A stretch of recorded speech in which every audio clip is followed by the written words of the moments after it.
Joining us now from Dundee is the music writer and biographer Lorraine Wilson, and here in the studio is the writer, musician, and one half of You and Cry, Pat Kane. Thanks for joining us. Lorraine, what makes a good rock memoir?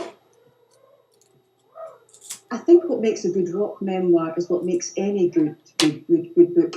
An interesting subject, a compelling narrative, and a good writing. So I think that applies to anything.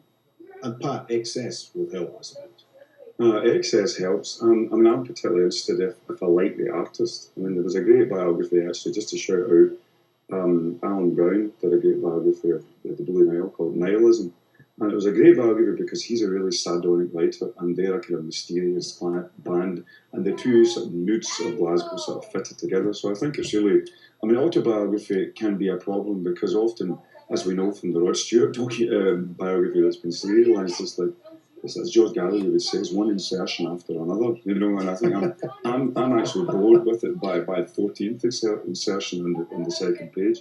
Whereas the Pete Townshend one was quite interesting because he was clearly an art school kid who went into rock and roll and suddenly realised that he could do something with his art form, But he was surrounded by guys like Roger Daltrey and Keith Moon, who was just loads of excess. So I think if you're interested in the artist, you want to hear about the art. And if you just want to hear about the excess, I think that's a slightly different question. I think we're kind of nostalgic for the non-PC days, a bit like Mad Men. We're in this very, very constrained PC world. In a good way, progress is good. We'll go back and look at these monsters and think, oh my God, that's what it was like before we had to cross our I's and dot our T's and watch our P's and Q's. And Lorraine, not everyone should do it, should they? Well, no. I think if you have that kind of length of career, and we're kind of missing out that Neil Young also has his memoirs coming out, which I think will probably be the most interesting of them all. But I think if you have that length of career and that depth of musicianship and that depth of talent, then yes, you should do it.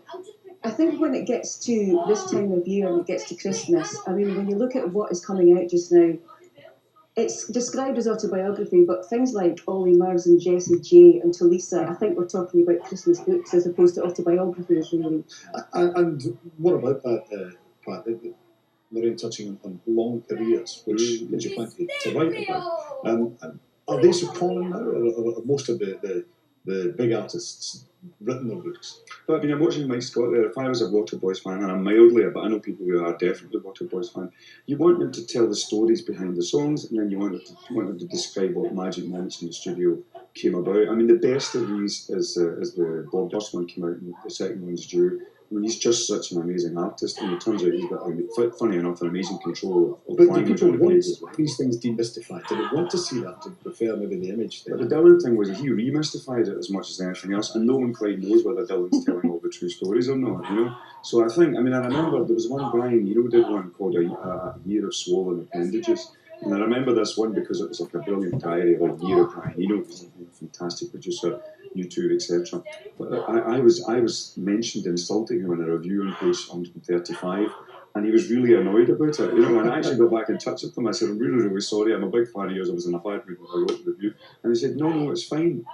A rock and roll life is supposed to be a complex tapestry. I just put it all down and you read it. So I think it's possible to make a really interesting read rock and roll, but it has to be the full splurge. I like it when it's everything on page rather than just the excess or just the usual stuff. And what about that, Lorraine? Do you think that there's an element where people want it to be kept a mystery? They don't want to know how a song was written because they've got their own interpretation.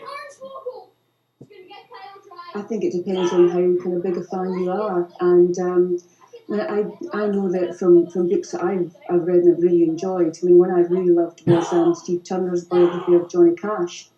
And it really, really went very deeply into Johnny Cash's faith as much as his music as anything else, which showed me a completely different side of it. And that obviously informed music that no one would really think about. But I think that you really have to get into an artist to be able to get behind the songs. And if you want to get behind the songs, then that this is the best way to do it. So much is now in the public domain, Pat, for the social networking and all the rest of it. So is there much left to write?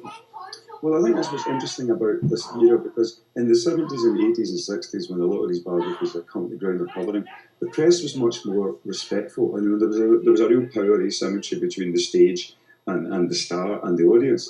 And nowadays, actually, part of the business model is you must tweet your head off and get totally wrapped up in your social networks. I mean, there's no intimacy, there's all extimacy. It's all completely tell the story so that you can gauge your community, so that they might buy some music from you or something from you. You know, and I think that's the other thing about these big rock biographies as well. I think there is a bit of a cash crisis in the music business, so it's yet another piece of merchandise, frankly, that you can sell to your family. You are agreeing with that, Lorraine? The social networking gets, there's not much left to tell. I don't think there is. I mean, I think with some biographies, it's quite good to take certain sections of a long career. I mean, there's a fantastic book that, well, I know it will be fantastic because Tom Doyle wrote it, and he wrote the fantastic William Mackenzie biography. And it's 10 years in Paul McCartney's life, and it's just the Wings years, Old Man on the Run. And I think that would be a really interesting kind of period of Paul McCartney's life to cover, and to go into that in really big depth. In a sense, it's your favourite one, Pat? Well, my favourite one is Real Marcus, Mystery Chain, all about Elvis. I think when you get a great writer and a great artist, that's the best combination of these kind of things. Pat, Lorraine, thanks very much indeed for joining us.